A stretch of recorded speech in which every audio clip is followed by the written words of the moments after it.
What makes a person a good public speaker? Is it being an extrovert? Is it giving a flawless presentation? Or is it because they are the most confident presenter and they don't feel any nervousness at all? We are going to talk about those three things in this conversation. Before we get into it, welcome back.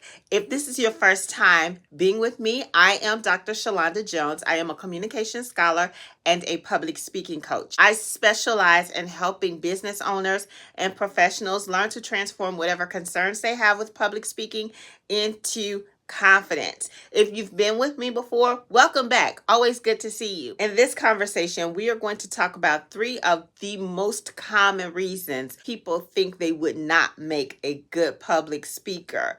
And I am going to tell you why that's not true. And those three common reasons are: people think they need to be an extrovert, people think they need to give a perfect presentation, or people think if they feel nervous, then they're not good at public speaking. None of that is true. I am going to tell you why. So make sure you save this video, because the techniques and tips I'm going to share with you, you can use them again. Speaking of techniques and tips, I have a new book available on Amazon. It's called The Heart of Public Speaking.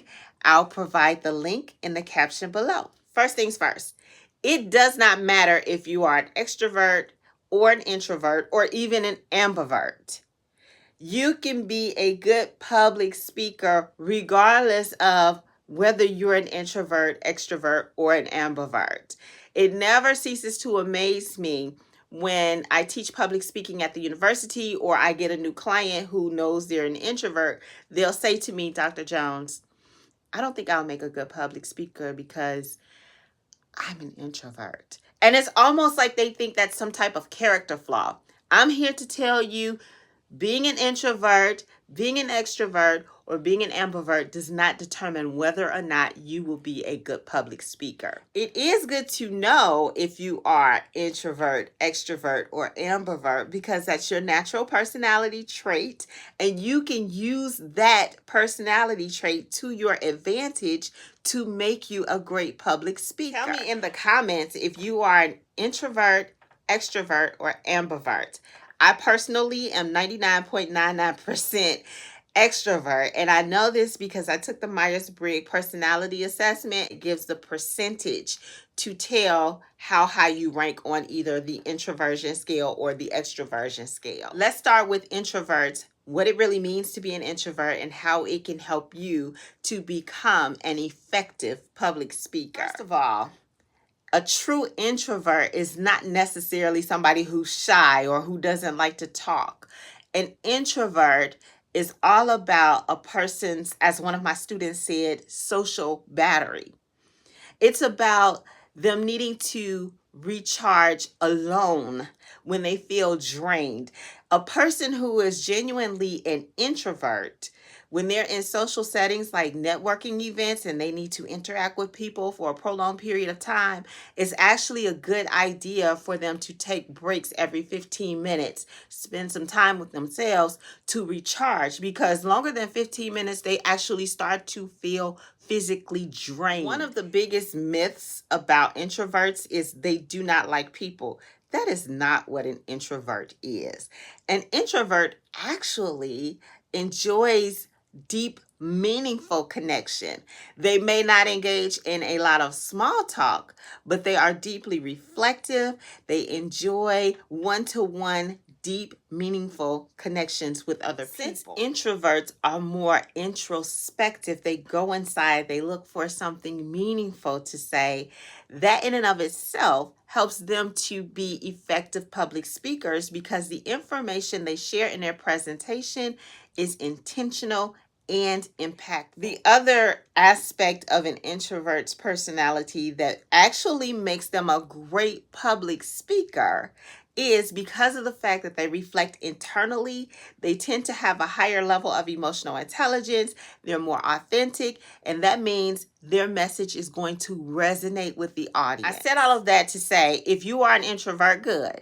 that makes you a great public speaker. Now, if you would like tips on how to manage your energy when it's time to give a speech, leave a comment below that says introvert tips, please, and I'll make a video to help you. Extroverts, on the other hand, their social battery is charged when they have the opportunity to be in groups with other people. So introverts, they can be around other people. It's just a matter of if they're around other people in settings like networking for prolonged periods of time, then they start to feel fatigue.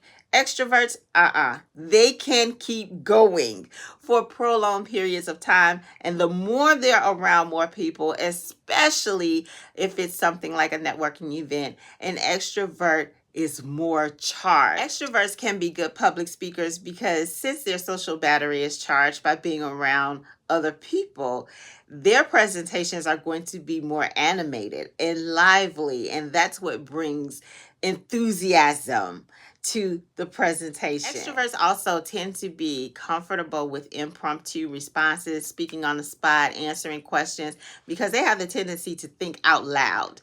Now, I will say this. Being an extrovert does not automatically make a person a confident public speaker. There are extroverts who have severe public speaking anxiety. If that's you, leave a comment that says tips for extroverts, and I'll make a video to help you manage the anxiety as an extrovert. Have you ever heard of an ambivert before? Do you feel like sometimes you're introvert and sometimes you're extrovert? If that's you, you are probably ambivert. If you take the Myers-Briggs personality assessment, and if you score between 45 to 55% on the extroversion introversion scale, that means you're an ambivert. The trait that makes ambiverts great public speakers is their flexibility with their communication style. Where the extrovert is charged when being in social settings and the introvert is charged with alone time, ambiverts go between the two. Ambiverts have this unique ability to balance deep thinking with engaging presentations. Some of the most effective presentations are the ones that feel more like a dialogue, a conversation. And ambiverts are great at facilitating a dialogue type of presentation because they know when to speak, they know when to listen, they know at what point is a good time to engage their audience with some type of activity or question and answer.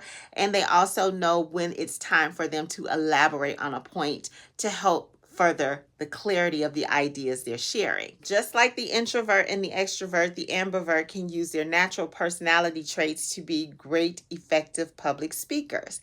If you feel like you are an ambivert and you experience public speaking anxiety, leave a comment that says tips for ambiverts, please, and I will gladly make a video to help you manage the public speaking anxiety you experience specifically as an ambivert. I said all of those things about introverts, extroverts, and ambiverts to make this one point. That's a strength for you to use to be an effective public speaker.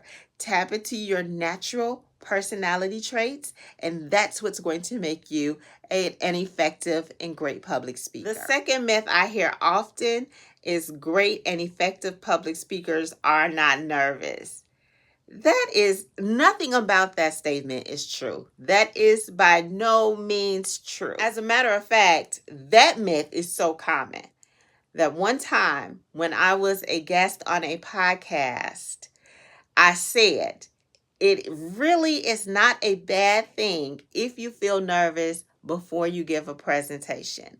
When I said that, the host said to me, but that's not what makes a confident public speaker. But I'm about to tell you why it is a myth to think that feeling nervous before a presentation does not make you a good public speaker. As we're talking about feeling nervous about giving presentations and how normal that actually is, leave a comment and tell me what type of symptoms you experience that lets you know you're feeling nervous before your presentation. I'll make a video to help you deal with that nervousness so that you can feel relief and give an effective presentation. Being nervous does not make you a bad speaker. Being nervous means you care about delivering a quality presentation. Some of the most experienced presenters, performers, they get nervous before their presentation. Nervousness people feel when they get ready to give a presentation is a type of stress. Most people don't know the difference between the various types of stress that contribute to feeling nervous or anxious in a situation. I'll just tell you the one type of stress that presents itself when it's time to give a speech, and it's called eustress. It's not necessary to remember the name or get caught up in the name eustress. Just know that this EU means good, and of course the word stress means there's some type of pressure in your environment.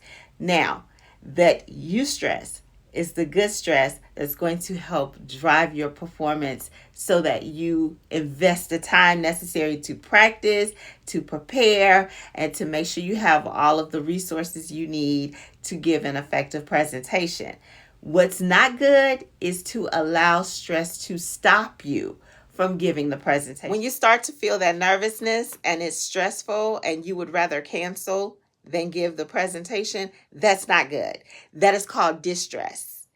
Do not allow the stress to stop you from giving the presentation. Now, if you would like to know how to manage your nervousness and how to activate eustress, leave a comment that says, I want to know how to activate eustress for my next presentation, and I'll make a video to help you learn to channel that nervous energy into giving an effective, great presentation. The whole point is, if you feel nervous when it's time to give a presentation, that is not an indication as to whether or not you're a good presenter. That's normal. It's called eustress. It becomes distress if you decide to cancel the presentation. That's not good. That's not good. As a matter of fact, if you decide to cancel the presentation and you don't give the presentation, that makes public speaking anxiety worse. It's better to go ahead and give the presentation. The more you do it, you become what's called desensitized to giving presentations, and it becomes easier and more enjoyable. There's one more myth we'll talk about in this conversation. If there are other myths or something you've heard about public speaking, but you're not sure if it's true, leave a comment telling me what that myth is or what you've heard and you're wondering if it's true or not. And I'll make a video to tell you why it might be a myth and what can be done to overcome that concern. This third myth grinds my gears every time I hear it, and that is, I have to make sure my presentation is perfect, it's flawless. Who said? I'm not saying be careless about the presentation you're giving. Of course, you want to prepare the information you're going to share. You want to practice the delivery, and then you want to polish it by adding little things that can engage people or that can make people laugh, or people can walk away with some type of handout, something to add a little extra to it. But perfect, flawless? Absolutely not. Absolutely not. That is not true. First of all, if you feel like you've made a mistake during your presentation, keep speaking, because most times the audience doesn't know you've made a mistake. However, if you feel like you've made a mistake that the audience does notice, there's a technique that can be used. I don't have time to talk about in this conversation, but I'm happy to share it with you. Always keep in the back of your mind, the audience doesn't necessarily notice when you make a mistake. I have a friend who has a podcast, and she records the videos to upload them on YouTube. I did not know she had her scrubs on backwards. I never would have known had she not made a video pointing out some of her bloopers in her videos. That's the whole point. Most times, either the audience doesn't notice or doesn't know that you've made a mistake when you're giving your presentation. More than that, let me tell you something about a so-called perfect speech. They're boring. I've seen some of these so-called perfect presentations, and no, that's not what you want to give because they seem ingenuine. It's like a robot is standing in front of the audience and there's no connection because the presenter is so focused on not making mistakes that there's no change in their tone of voice. There are very few hand gestures. They're concerned about making eye contact with the audience. All the things that actually makes a great effective presentation are missing from speeches that people try to give they consider perfect. And let's be honest, as an audience member yourself, wouldn't you prefer to hear a presentation from somebody who feels authentic, relatable, and like you connect with them over somebody who's so polished it's hard to feel connected to the information they're sharing? My advice to you is to prepare for your presentation, practice it, and polish it. But don't aim for perfection. That's too much pressure anyway. Don't put that kind of pressure on yourself. So those are the 3 myths I've heard often. Number 1, that you must be an extrovert to be a good public speaker. That's not true. Number 2, feeling nervous means you're a bad public speaker. That is not true. And number 3, you have to give a flawless presentation. That is not true. Now that you know those 3 myths are not true, you can let them go now.